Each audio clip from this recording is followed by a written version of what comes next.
What's going on, guys? My last video of this genre kind of blew up by my standards.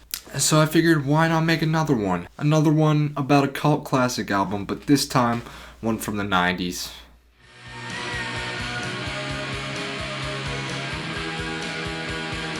God bless all of you British people who cannot listen to this album on Spotify. Let's everybody take a moment of silence for our brothers and sisters. Alright, that's fine. We're good. I got dressed up for this video, so let's get on with it.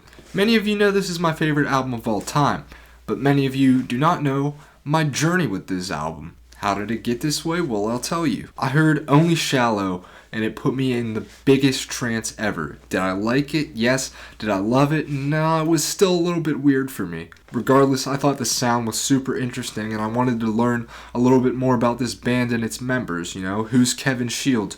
Who's Belinda Butcher? Who's Colm? Who's the other lady? Debbie, I'm just kidding. I love you, and I love Primal Scream. Anyway, I actually knew about Dream Pop's existence before I listened to shoegaze. I was like the biggest Beach House fan ever. I still am. I love them. I adore them. But I never knew that Dream Pop was actually a subgenre that sprung about from shoegaze. Till I heard Loveless, of course. So when I heard about this, I was like, yo, so this is where the influence comes from. And that's what got me to keep coming back to Loveless and keep giving it more listens, more opportunities. With each listen, I started picking up more and more things that I missed before. All the reverb on the guitars and the vocals, the mixing, the drum patterns on songs like Soon and Only Shallow.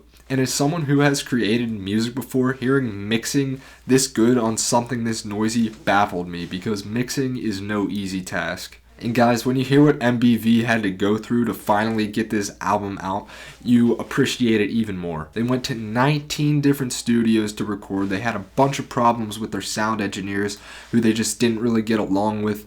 And at the end of the day, the project cost the label $500,000. Now, there's speculation regarding how true that number is. It could be less, but I guess we'll never know unless I ask Kevin himself, which unfortunately I don't think I'll ever have the opportunity to meet Kevin Shields in real life and give him a handshake, as sad as that is. But anyway, guys, the ultimate thing, the thing that keeps the replay value alive for me, alive for Loveless, is the balance of sweet and sour, the mellow and the happy, especially the bittersweet. For every when you sleep you have an I only said, for every sometimes you have a soon. There's such a good mix of happy and sad in here, and the contrast in Loveless is perfect. It's unlike any other album. I have yet to see an album do it as good as Loveless did it. Now, conceptually, I never really dug into Loveless. I never really cared much for the lyrics. It's not like you can really hear them anyway. But I do think there is some sort of love story in it that maybe I'll examine one day. Now, since this is of a similar video to my Glow Part 2 video, I figure I'll compare them a little bit. Now, Loveless I got into a lot quicker than I did with the Glow Part 2. I didn't need any traumatic event to get me to like Loveless the way I did with the Glow Part 2. I don't have a personal story attached to Loveless. It kind of just happened. I listened to it and appreciated it more and more with each listen. But even though there's no personal story, I do want to talk about some of the doors that Loveless opened for me. And maybe it'll open some for you too, who knows. I'm a full-on shoegazer now, that's the first thing, and I think you will be once you listen to Loveless. And speaking of that, if you have not heard Loveless yet and you're watching this video, I want you to close out of this right now. Go to Spotify if you're American. If you're British, I don't know what to tell you. You're shit out of luck. Anyway, the next thing, it kind of opened up a whole array of noise music for me.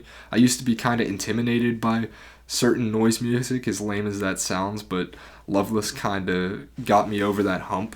And I don't know if anybody else has ever felt this way, but I feel like My Bloody Valentine kind of got me into Death Grips.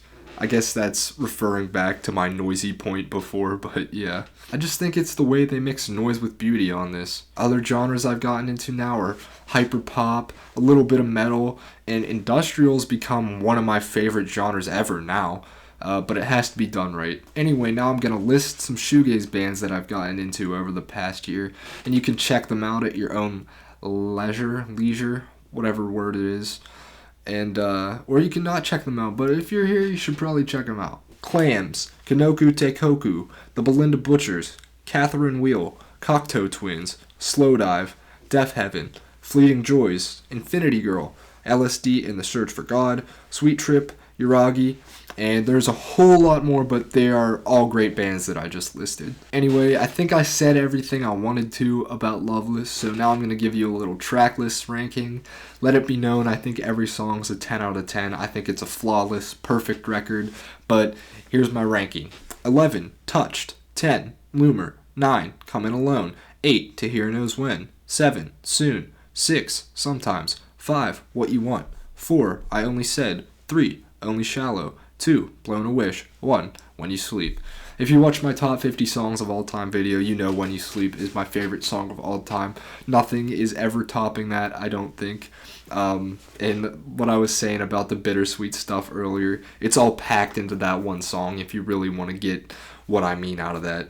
Anyway, guys, I think that's about going to do it.